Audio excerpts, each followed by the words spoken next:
자, 22페이지 계속 보실 건데, 여러분들 이제 고전행정학은 정치행정 이원론이죠. 그죠? 자, 그러면 이 행정의 대전제, 민주주의와 관련된 내용을 여기서 잠깐 언급하고 좀 넘어갈게요. 여러분들 이제 1883년 이래로 미국은 실족주의잖아요. 근데 이 실족주의 자체는 민주적이에요, 비민주적이에요? 비민주적이죠. 공무원도 국민의 대표잖아요. 근데 주인인 국민으로부터 어떤 권한의 위임을 공식적으로 받은 바가 없어요. 자, 그러다 보니까 자, 논리가 이런 논리예요. 실족주의에 입각해서 구성되는 정부관료제는 국민에 대한 대표성이 없죠. 대표성 없는 공무원들이 정책 결정하면 돼요, 안 돼요? 안 되지. 정책 결정은 누가 해야 돼요? 국민으로부터 대표성을 지니는 정치가 정책 결정해야 되고, 대표성 없는 공무원들은 그들의 지시와 뜻을 받들어서 뭐만 해야 됩니까? 집행만 해야 되지. 민주주의, 비민주주의? 민주적인 거지. 그러니까 실적주의가 갖고 있는 비대표성의 결함을 극복하기 위해서 윌슨의 정치행정 이원론에서는 행정은 오직 뭐만 해야 된다? 집행과 관리만 해야 된다라고 규정을 하게 되는 거죠. 이거를 이제 뭐라 그러냐 하면 26페이지를 펴보세요. 26페이지. 자, 26페이지 상단에 동그라미 1번에 요 문장, 자, 요 표현, 관료제, 행정에 대한 정치적 통제 원칙이라 그래요. 줄쳐두시고. 여러분, 그림 한번 볼게요. 그림 자, 잠깐만. 여러분, 오늘날 민주주의는 기본적으로 대의제 시스템입니다. 자, 주인인 국민이 그림 보시면, 자, 정치인들에게 선거라는 형식을 통해가지고 권한을 어떻게 해요? 위임하고 있죠? 그래서 정치인들은 1차 대리인 정치인은 국민에 대한 대표성이 있어요, 없어요? 있죠. 하지만 여러분이 되려고 하는 2차 대리인인 공무원은 주인인 국민으로부터 직접적인 대표성이 없죠? 그러면 2차 대리인인 공무원은 1차 대리인인 정치인이 법 만들고 정책 결정하면 그들의 명령과 지시를 받아서 충실하게 뭐만 해야 돼? 집행만 해야 되는 거지. 이거를 자, 다시 대의제라고 하는 정치 원리를 행정에 투영을 하면요, 이 표현이 나와요. 행정에 대한 정치적 통제 원칙. 여러분이 나중에 공무원, 예를 들어 뭐 서울시의 공무원이 됐다 이거예요. 그러면 서울 시민의 요구에 직접적으로 반응하는 것보다 더 중요한 게 뭐예요? 서울시장이나 서울시 의회에서 만든 조례나 지시에 따르는 게 더 중요해요. 이거를 뭐라고 표현한다고? 행정에 대한 정치적 통제 원칙이라 그래요. 다시, 행정 관료제 자체는 대표성이 있어요, 없어요? 없으니까 누구의 통제를 받아야 된다? 정치인들로부터 통제를 받아야 된다는 거예요. 여러분, 제가 아까 잠깐 그 얘기했지만 국정원은 행정기구예요, 정치기구예요? 행정기관이지. 근데 국정원이 선거에서 댓글 달고 정치활동을 해버렸죠? 이거는 정치 세력의 통제, 그러니까 국정원도 의회나 대통령으로부터 감시되고 통제가 돼야 되는데 통제로부터 벗어나 버린 거죠. 이거는 민주적이에요, 비민주적이에요? 이런 관료제는, 정부 관료제 그 자체는 대표성이 없기 때문에 철저하게 뭘 받아야 돼요? 정치적 통제를 받아야 돼요.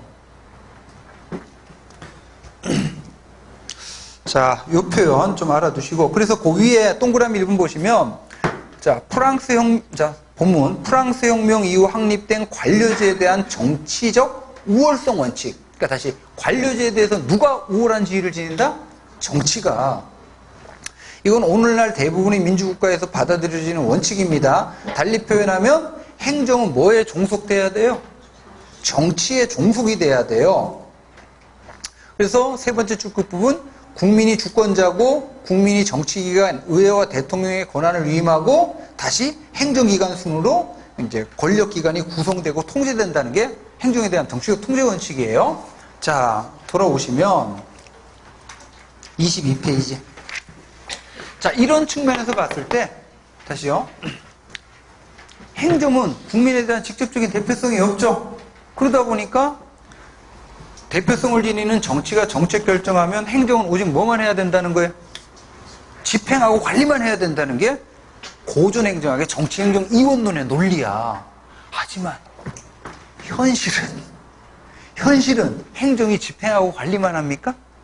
아니에요. 현실에서는 행정이 모두 수행해요. 정책 결정이라는 역할까지도 다 해요. 여러분들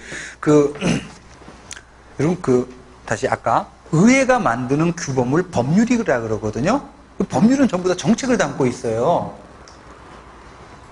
그리고 테러 방지법, 얼마 전에 논란됐던 박근혜 때 테러 방지법이라는 법률은 뭘 담고 있냐면 테러 방지라는 정책 목표를 달성하기 위해서 영장 없이 테러 용의자에 대해서 도감청을 할 수 있는 이런 내용들이 쭉 그 법률 안에 담겨 있거든요. 그거 국회에서 만든 거죠. 그죠? 근데 여러분, 그래서 국회가, 법률을 제정하는 국회가 가장 중요한 정책 결정자인 거 맞거든요. 하지만요, 국회가 만드는 법률의 거의 60%는 행정부가 법률안을 만들어가지고 국회에 어떻게 해요? 내요. 그럼 국회는 어떻게 해요? 통과만 시켜. 그래서 국회를 오늘날 통법부라 그러잖아. 통과만 시킨다 이거야. 그러면 사실상 국회가 만드는 법률의 60% 이상은 실질적으로 누가 만드는 거나 마찬가지예요. 행정부가 만드는 거나 마찬가지지. 또, 자, 국회가요, 법률 만들 때 어떻게 만드냐면, 이걸 이제 스켈레톤 레지슬레이션, 골경이법이라 그러는데, 추상적인 내용으로만 법률을 만들어요. 그 다음에 세부적인 내용은 다 어떻게 해라? 대통령령, 불령으로 정하도록 위임을 해버려. 이걸 위임입법이라고 그러거든? 이 얘기는 사실상 국회가 갖고 있는 정책결정권을 행정기관한테 줘버리는 거죠. 자, 그래서 오늘날 현실적으로 보면 행정이 집행하고 관리만 하는 것이 아니라 뭐까지도 해요? 정책결정이라는 정치적 역할도 하는 거지. 이게 두드러진 게 1930년대예요. 그럼 아까 1930년대가 뭐의 시기입니까? 대공황의 시기죠? 자, 대공황을 극복하는 과정에 현실의 행정을 이렇게 봤더니 행정이 정책결정이라는 정치적인 역할을 하고 있더라는 거야. 기존의 윌슨의 정치행정 이원론이 현실하고 맞아요, 안 맞아요? 안 맞는 거지. 그래서 이제 현실적으로 행정이 수행하는 이 정책결정이라는 정치적인 기능을 인정하자라고 하는 이론. 이게 바로 통치기능설이에요. 자, 이 통치기능설이 나오면서 다시금 행정의 포커스가 어디로 가게 돼요? 정책결정이라는 정치적인 측면으로 가게 되는 거지. 그러면서 정치행정 이론론이 되고 공사행정 이원론이 되는 거죠. 자, 22페이지 양가로 2번 통치기능설 가로에 뭐라고 되어 있습니까? 기능적 행정학. 여러분 여기서 기능은 무슨 기능을 뜻할까요? 정책결정 기능을 말해요. 잠깐만. 그리고 기능적 행정학이라는 표현은 뭐하고 대비되는 표현이에요? 그 이전에 존재했던 기술적 행정학이라는 표현하고 대비가 되는 거지. 자, 정치행정 이론론이 되고 공사행정 이원론이 돼요. 자, 시기도 기억하시고 1930년대 뉴딜 정책 이후 줄치시고.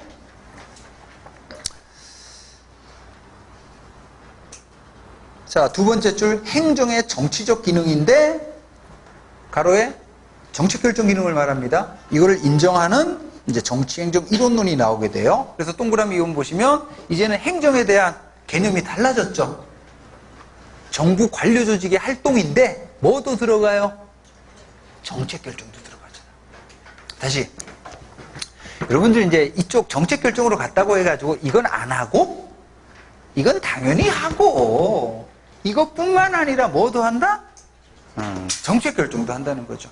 그래서 이제 행정을 동그라미 2번에 이렇게 개념 정의하는 거죠. 정책결정과 집행을 담당하는 정부 관료 조직의 활동이다. 이렇게요. 자, 디모과 애플비 기억하세요. 디모과 애플비. 학자 이름. 동그라미 2번의 끝자락에. 여러분 잠깐만요. 미안한데 지금 이 책이 좀 두께가 있다 보니까 왼쪽 페이지 이렇게 할 때는 공간이 좀 뜨죠? 그래서 필기하기는 불편하죠? 그러니까 스프링7 하리니까. 스프링7이 진짜 수험서는 진짜 완전. 자, 그러면 이제 그 전까지 좀 불가피하게 어떻게 하냐면 여기다 뭐 책을, 다른 책이 있으면 여기 받치세요. 응? 그거 그냥, 마스터 행정학. 그걸 그렇게 받쳐. 그러면 좋죠. 그지? 다른 거 없어요? 다른 책?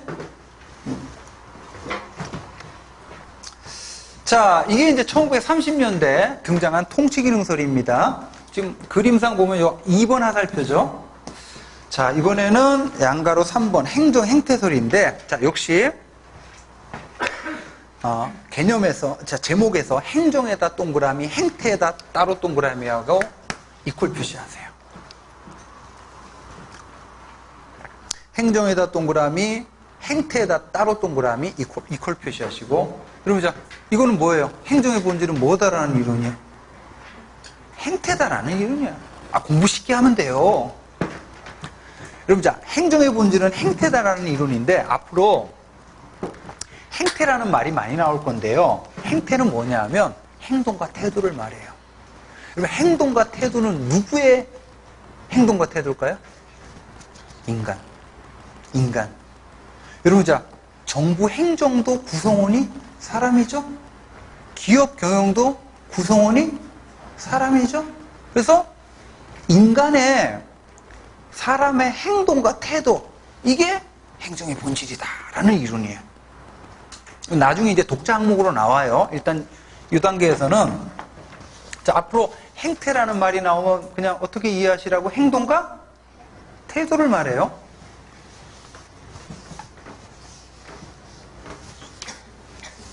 여러분들 이렇게 관찰해 보면요, 어떤 학생은 굉장히 열심히 공부하고 어떤 학생은 니나노 해. 이게 다 뭡니까? 제가 관찰했을 때 행동과 태도가 다른 거지. 뭐 적극적이냐, 소극적이냐, 열공하냐, 널공하냐. 열공은 열심히 공부, 널공은 널널하게 공부. 그러니까 줄임말 자꾸 쓰면 안 돼요. 자, 이게 이제 행태론인데, 시기는 언제냐면 이제 40년대 후반입니다. 자, 그러면 행정학 공부하면서 이제 행태론 또는 이제 행태주의, 이런 표현이 나오는데요.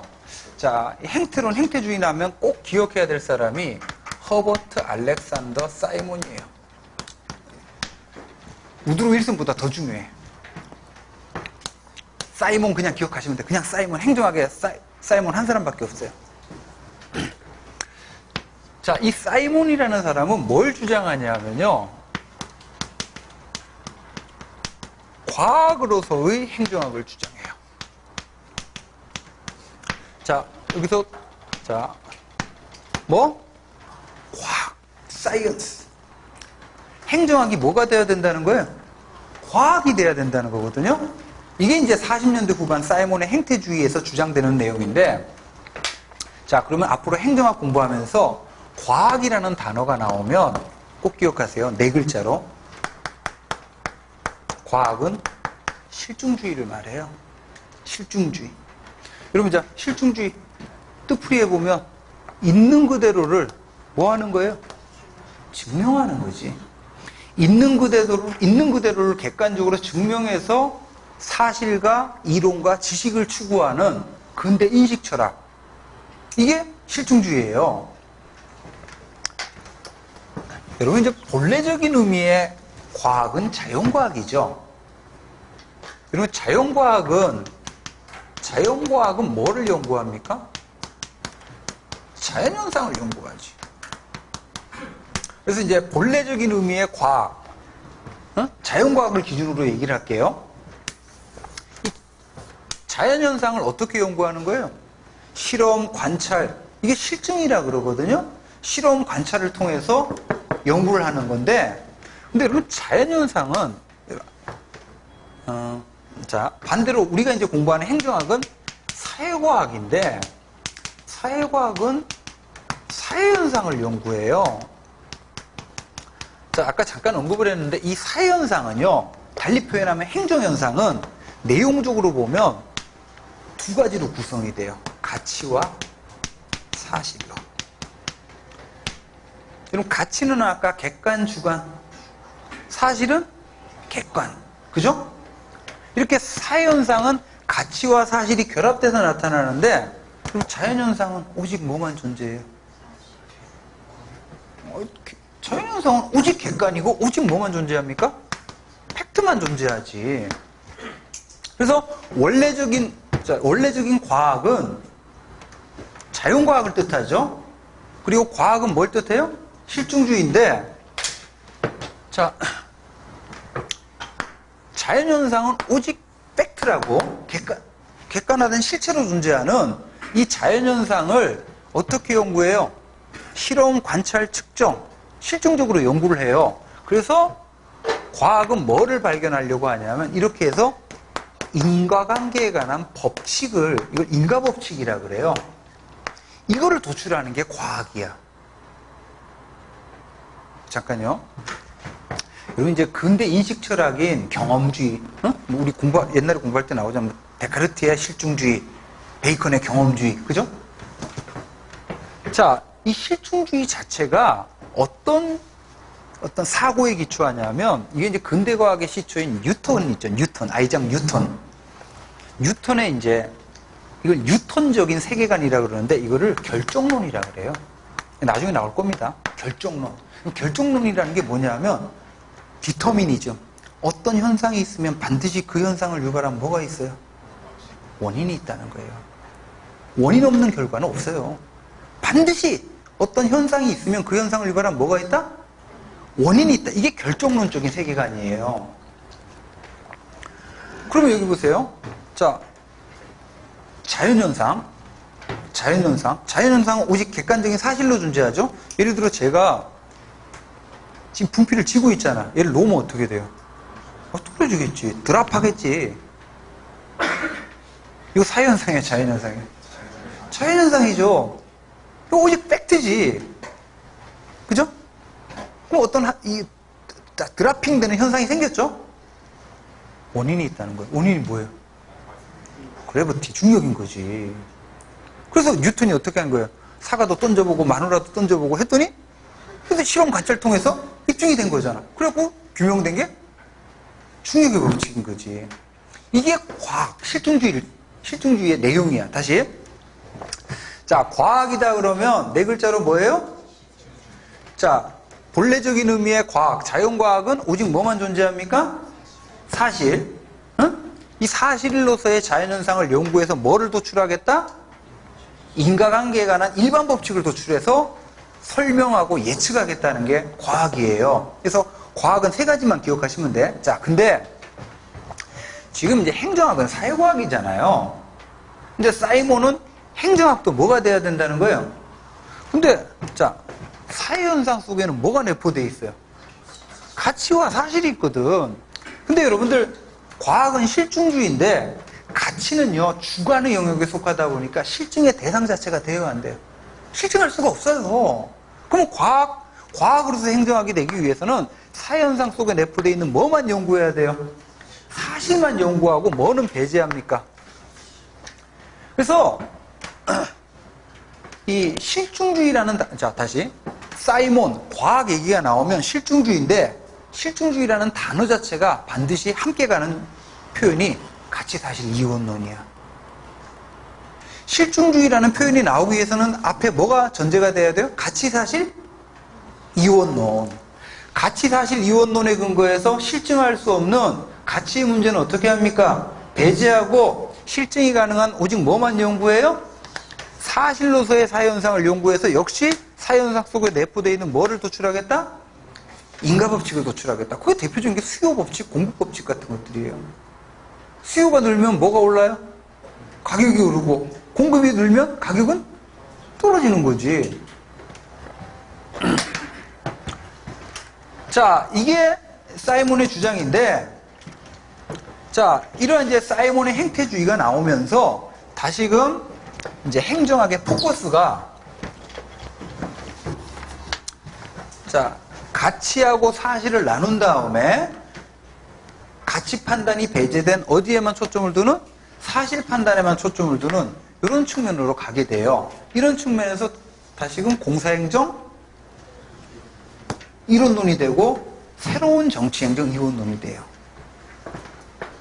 이건 나중에 이 행태주의는 독자 항목으로 나와요. 그때 자세하게 보고 자, 여기서 기억해야 될 건 이것만 좀 기억하고 넘어갑시다. 과학이다 그러면 네 글자로 실증주의. 실증주의는 뭐를 기초로 해요? 결정론에 기초합니다. 결정론. 그러다 보니까 실증주의다 보니까 뭐만 연구할 수 있어요? 가치는 연구할 수 없고 사실로서의 현상만을 연구하는 거죠. 응? 그런 다음에 사실로서의 현상과 현상 간에 존재하는 뭐? 인과관계에 관한 일반 법칙 도출. 이게 과학이야. 이 세 가지. 실증주의, 가치사실 이원론, 그리고 인과법칙. 이렇게. 자, 그래서 좀 정리를 해보면 양가로 3번, 자, 동그라미 1번 40년대 후반 사이몬 줄치시고, 자, 동그라미 2번 가세요. 동그라미 2번 보시면 행태론 나오죠. 두 번째 줄 찾았습니까? 응? 정책 결정 기능 내에서 가치와 사실의 구분 강조 줄치시고, 그리고 행정은 동그라미 하시고, 자, 가치 판단은 정치의 영역이죠. 가치 판단이 배제된 뭐의 문제에만 국한돼야 된다? 사실 판단의 문제에만 국한돼야 된다. 이런 점에서 정치행정 이원론이라는 거야. 그러면 여기 잠깐 봐봐요. 지금 우드로 윌슨의 정치행정 이원론이 있고 사이몬의 정치행정 이원론이 있죠.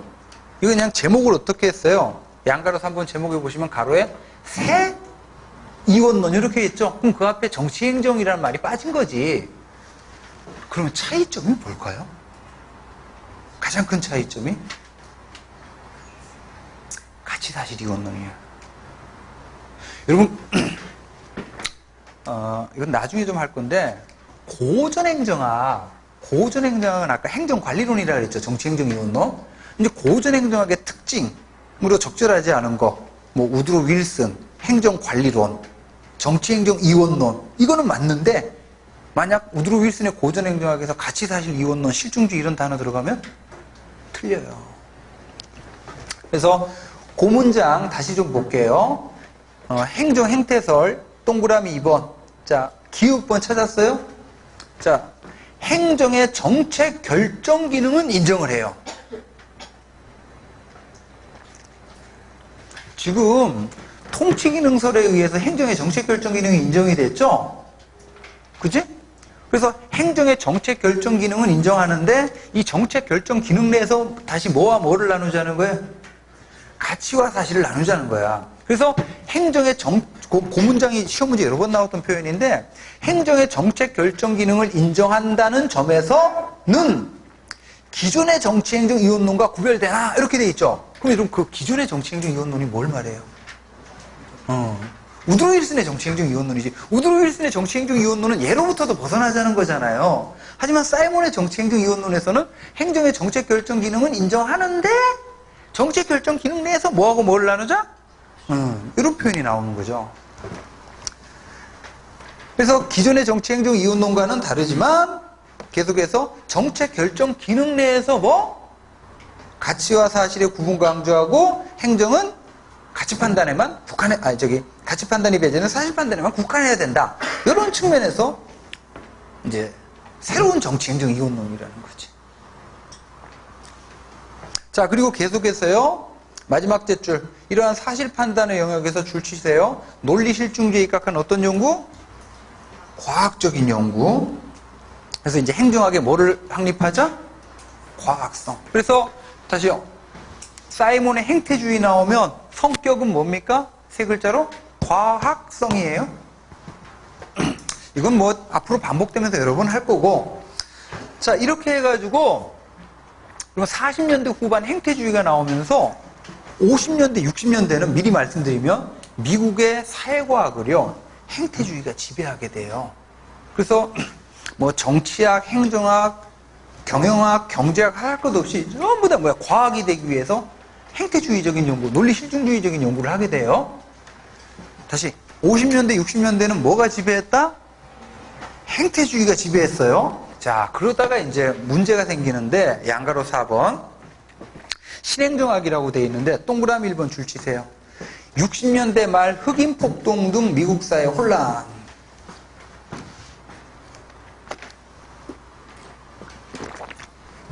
여러분 이제 미국 60년대 중후반인데 이 60년대 중후반에 미국 사회에서 큰 사회 문제가 생겨요. 이게 바로 흑인 폭동이에요. 여러분, 자, 흑인들이 못 먹고 못 살면서 차별받으니까 들고 일어나는 게 60년대 후반에 흑인 폭동이죠. 자, 이렇게 미국 사회가 60년대 후반에 흑인 폭동이라고 하는 엄청난 사회 문제로 몸살을 앓고 있어요. 자, 근데 50년대, 60년대까지 사회과학을 지배했던 사조는 뭐였죠? 행태주의였죠. 근데 행태주의는 과학이 되기 위해서 사회현상 속에 내포되어 있는 뭐의 문제는 포기해버렸어요? 가치의 문제는 포기했잖아. 근데 흑인 폭동과 같은 사회 문제를 해결하기 위해서는 뭐가 필요하냐면요, 가치가 필요해요. 못 먹고 못 사는 흑인과 같은 사회적 약자를 우대해주고 배려해주고 정의를 구현하고 평등을 실현하는, 이런 게 다 뭐의 문제입니까? 가치의 문제거든. 근데 기존의 행태주의는 과학이 되기 위해서 가치의 문제를 애당초 배제하다 보니까 당면한 흑인 폭동과 같은 사회 문제를 해결하는데 행태주의가 문제 해결 능력이 상실됐다는 비판을 받아요. 그래서 60년대 후반에 뭐가 나오냐면 후기 행태주의라는 게 나와요. 후기 행태주의. 여러분, 앞으로 행정학 공부하면서 후기라는 말이 붙으면 영어로 post예요. post, P-O-S-T. 그 다음에 나오는 이론에 대한 비판과 극복을 뜻해. 그럼 포스트 모더니즘이다 그러면 뭘 말하겠어요? 모더니즘에 대한 비판과 극복이지. 후기 관료제다. 관료제에 대한 비판과 극복을 뜻해요. 자, 60년대 후반 흑인 폭동을 계기로 뭐가 등장을 해? 후기 행태주의. 자, 여러분, 후기 행태주의다 그러면 두 가지 기억해야 돼요. 적실성과 실존. 여러분, 사회과학을 연구하는 목적은 당면한 사회 문제를 해결하는 거예요. 그럼 60년대 후반에 미국 사회가 당면한 사회 문제 뭐예요? 흑인 폭동. 이렇게 당면한 사회 문제와 렐러번트, 관련성을 지녀야 된다는 거지. 이게 적실성이에요. 그리고 이러한 적실성 있는 사회과학의 연구 결과는 당면한 사회 문제를 해결하는데 실천적으로 쓰여져야 된다는 거예요. 다시, 후기 행태주의 두 단어, 적실성과 실천. 그럼 이제 행정학도 뭐를 회복해야 돼요? 적실성과 실천성을 회복해야 되겠지. 이러한 후기 행태주의적 일환에서 등장한 새로운 행정학, 60년대 후반에 이거를 신행정학이라 그래요. 신행정학. 그래서 이 신행정학은 다시 사회적인 사건이 뭐가 배경이죠? 흑인 폭동. 그래서 이 신행정학 하면 무조건 기억해야 될 게 사회적 형평이에요. 형평, 이게 바로 정의를 말해요. 흑인 폭동을 계기로 이제 행정이, 즉 공무원이 뭐를 실현해야 돼요? 형평, 정의를 실현하자는 거야. 사회적 약자를 배려해주고 우대해주는 행정을 하자라는 거죠. 그래서 신행정학 하면 무조건 사회적 형평입니다. 이제 공무원들은 뭐를 실현해야 돼요? 정의를 실현해야 돼요. 그러기 위해서는 단순하게 집행하고 관리만 하면 돼요, 안 돼요? 안 되지. 사회적 약자가 누구고 그들이 행정에 대해서 원하는 바가 무엇인지를 판단해서 대응하는 바로 적극적인 정책 결정, 적극적인 가치 판단, 이런 역할을 공무원이 해야 된다라고 주문을 해요, 신행정학에서. 그러면서 다시금 행정학의 포커스가 어디로 가게 돼요? 정치로 가게 되는 거지.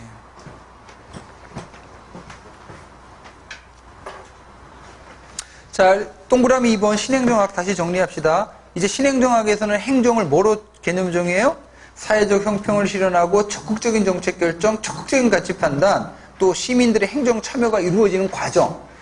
이렇게 행정을 개념 정의하면 신행정학은 당연히 정치행정 1원론, 2원론. 1원론이 되는 거지. 근데 30년대 1원론하고 비교하기 위해서 새 1원론 이렇게 쓰는 거죠. 자, 학자 이름 셋 꼭 기억하세요. 왈도, 마리니, 프레드릭슨.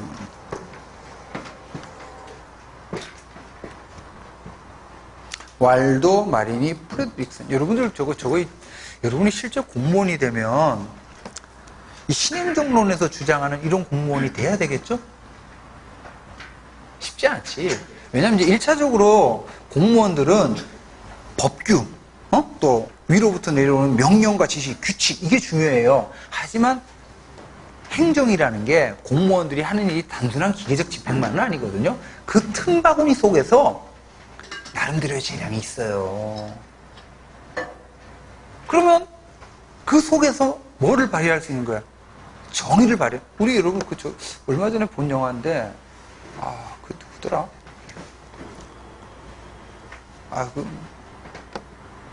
I Can Speak인가? 그 뭐예요? 영화 제목 맞나? I Can Speak.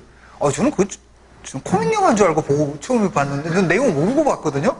나중에 막 눈물이 나더라. 거기서 이제, 그 남자 주인공이 뭐로 나와요? 공무원이잖아요. 구급공무원. 근데 단순히 민원 업무하는 그 속에서도 뭐를 발휘하는 거예요? 사회적 약자에 대한 배려, 정의, 이걸 발휘하는 거잖아. 자, 보시고.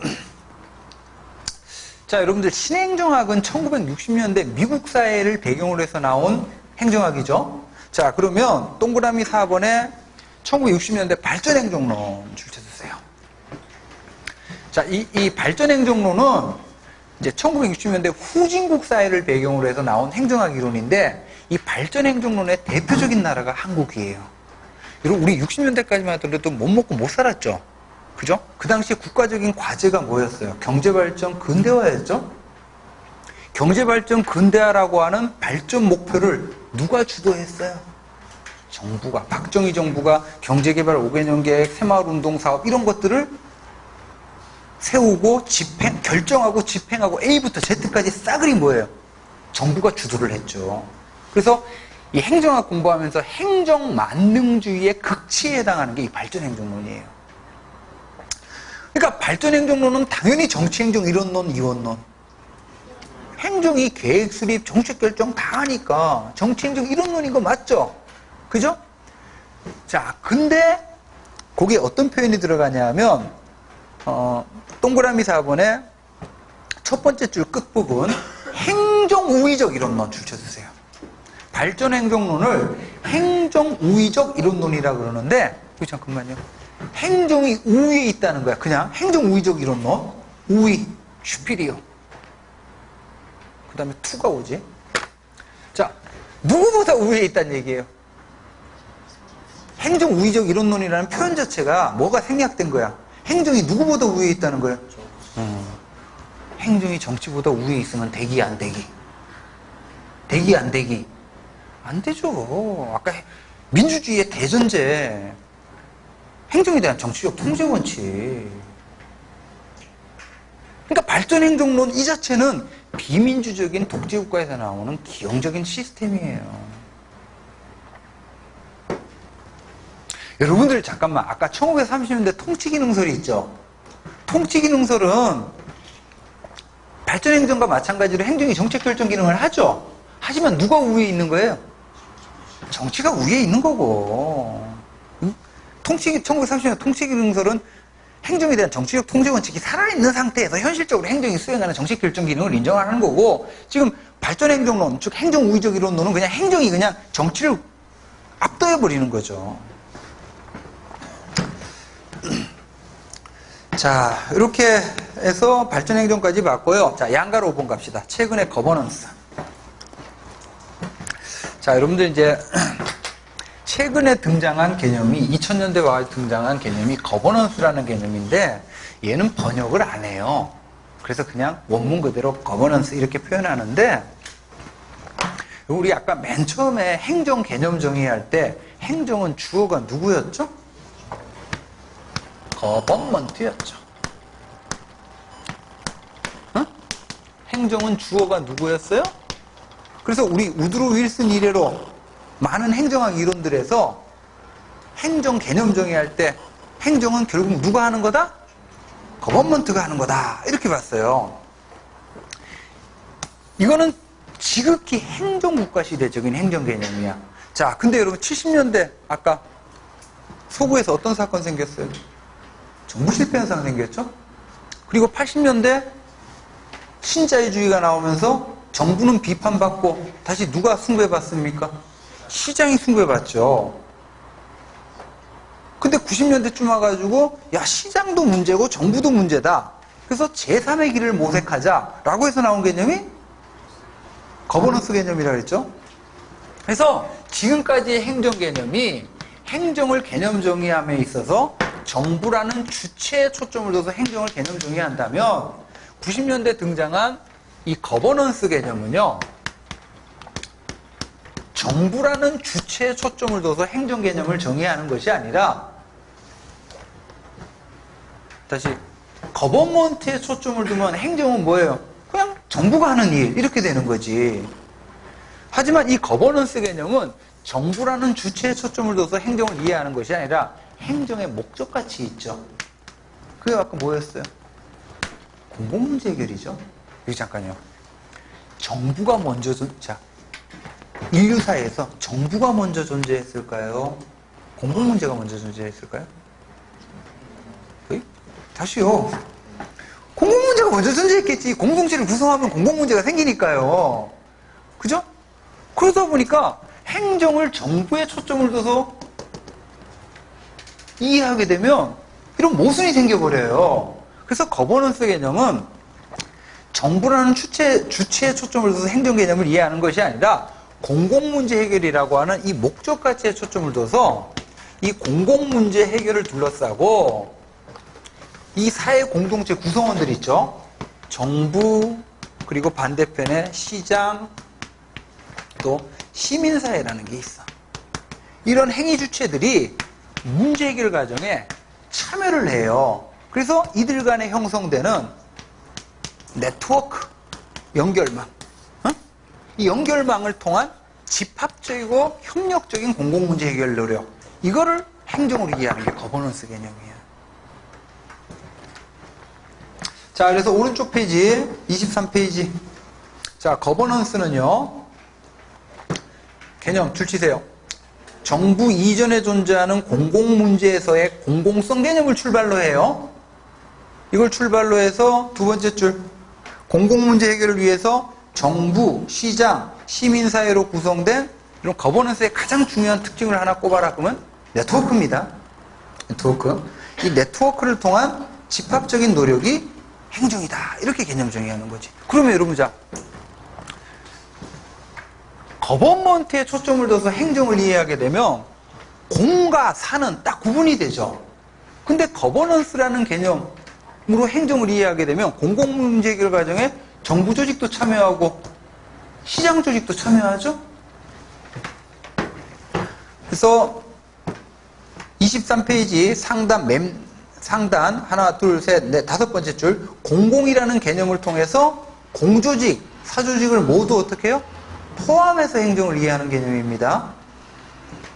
그 밑에 그림으로 표현해놨으니까 그림 좀 참고하시고, 자, 이렇게 해서 1887년 우드로 윌슨 이래로 많은 행정학 이론들이 발달했고, 자, 각각의 행정학 이론에서 초점을 두는 행정에 대한 개념이 본질이 서로 달랐죠. 결론은 두 가지 속성 가운데 정치로 이해할 것이냐, 관리로 이해할 것이냐, 이에 따른 차이죠. 자, 이거를 좀 정리를 할게요. 23페이지 하단에 표를 좀 보세요. 행정 개념 유형이라고 해가지고, 자, 표 23페이지. 자, 먼저 광의 행정, 광의에다 동그라미 하세요. 광의, 넓은 의미죠. 그리고 양가로 2번 협의에다 동그라미 하시고, 광의에서 협의로 내려오게 하달 표시를 하세요. 자, 여러분들 이제 행정을요, 광의, 넓은 의미로 개념 정의를 할 수 있거든요. 이렇게 광의로 행정을 개념 정의하게 되면 이런 뜻이에요. 협동적 노력이에요. 협동행위예요. 협동행위. 다시, 광의로 행정을 개념 정의했을 때 행정의 본질은 뭐라는 거예요? 협동행위라는 거예요. 협동행위. 그럼 여러분, 인간들이 협동하는 거죠. 그럼 여러분, 광의로, 즉 협동행위로 행정을 개념 정의하게 되면 정부 행정도 협동행위죠. 기업 경영도 협동행위죠. 군대 조직도 협동행위죠. 그래서 이게 정부 조직, 민간 조직 모두 끌어안을 수 있는 가장 넓은 의미의 행정 개념이라는 거예요. 그래서 조직 목적 달성을 위한 협동적인 노력이 행정이다. 이렇게 개념 정의하는 거는 가장 넓은 의미의 행정 개념인데, 자, 우리는 이 광의의 행정 개념에서 뭐를 도출해요? 협의의 행정 개념을 도출하는 거지. 협의의 행정 개념은 누구를 중심으로 하는 활동? 정부관료제, 거버먼트라는 주어에 초점을 두는 거죠. 그리고 최근에 거버넌스라는 개념이 나오긴 했지만 아직까지도 거버먼트가 초점입니다. 자, 그리고 양가로서 한번 최근에는 뭐가 등장해요? 거버넌스라는 개념이 등장하는 식. 자, 이런 식으로 이제 행정 개념을 크게 광의, 협의, 거버넌스 이렇게 나눌 수가 있습니다. 자, 넘겨보시면 자, 이번에는 행정 과정이라는 주제인데 행정이 진행되는 프로세스입니다. 여기서는 전통적인 행정과정, 전통적 동그라미 하시고 현대적 행정과정, 현대적 동그라미 하시고 자, 여러분 전통적인 행정과정 첫 번째 줄 보세요. 줄 치세요. 전통적인 정치행정 이원론이나 행정관리론의 행정과정. 다시요. 여러분 전통적 행정과정을 한마디로 표현하면 뭘까요? 지금 방금 얘기했잖아요. 전통적인 정치행정 이원론이나 행정관리론의 행정과정이죠. 아까 행정관리론, 행정의 본질은 뭐다? 그러면 행정과정은 관리과정이 되는 거지. 관리과정. 아까 이런 관리는 뭐였어요? 플랜, 두, C였지. 관리에서는 목표 설정이나 정책 결정은 들어가 안 들어가요? 안 들어가죠. 그래서 두 번째 점 보시면 플랜 2C가 이루어지는 겁니다. 자, 여러분 아까 행정관리론의 대표적인 이론가가 누구라 그랬어요? 규릭 어휘라 그랬죠. 자, 이 규릭이요. 규릭 기억하시고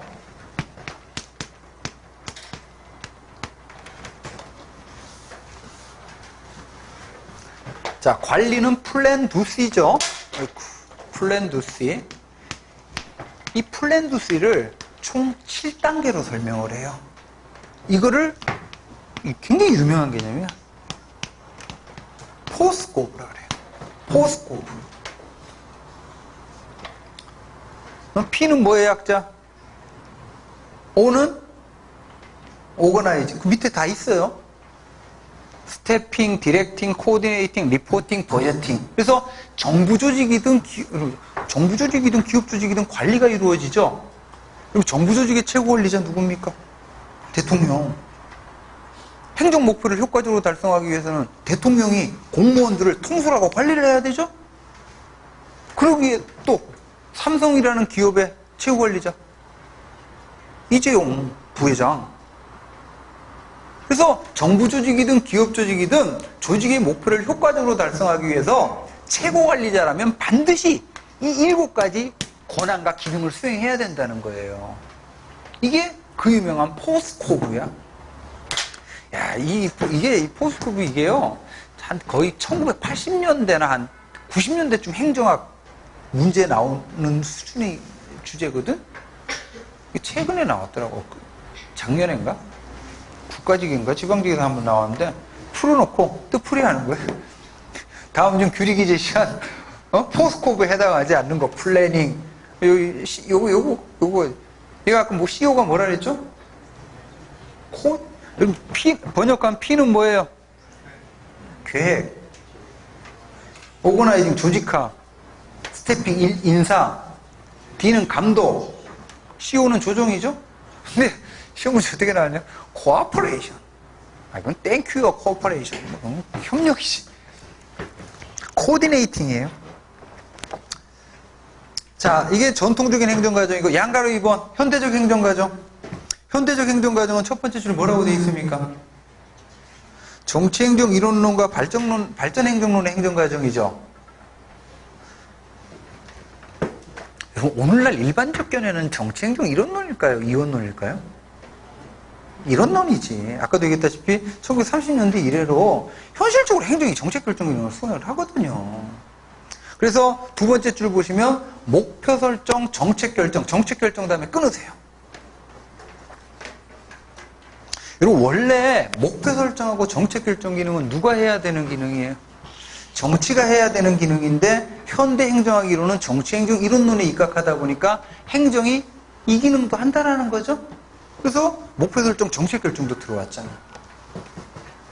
자, 그 다음에 이제 네 번째 행정의 3대 변수라고 나오는데요. 자, 요거는 좀 외우세요. 인간, 구조, 표에서 행정인에서 인.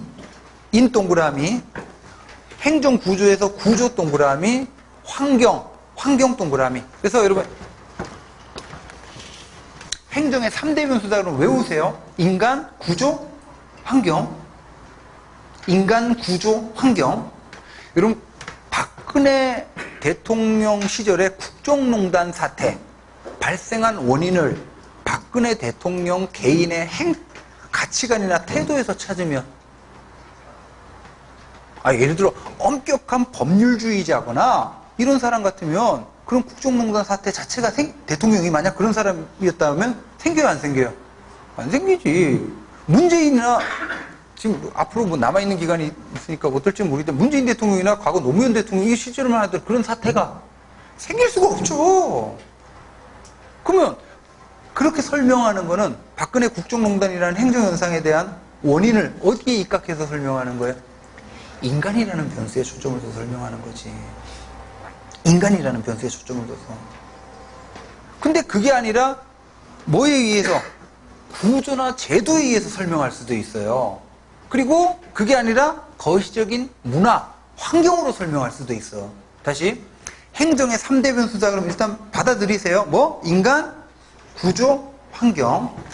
자, 이렇게 보시고 여기까지 하셨고 이제 25페이지에 테마 2 주제 나오는데, 자, 제목 보시면 정치와 행정의 관계, 그 다음에 행정과 경영의 관계. 그리고 정치와 행정의 관계는 정치, 행정, 이론론, 이원론 얘기죠. 그 다음에 행정과 경영의 관계는 공사, 행정, 이론론, 이원론 얘기죠. 지금 이미 우리가 다 한 거 여기서 다시 한번 반복 정리할 겁니다.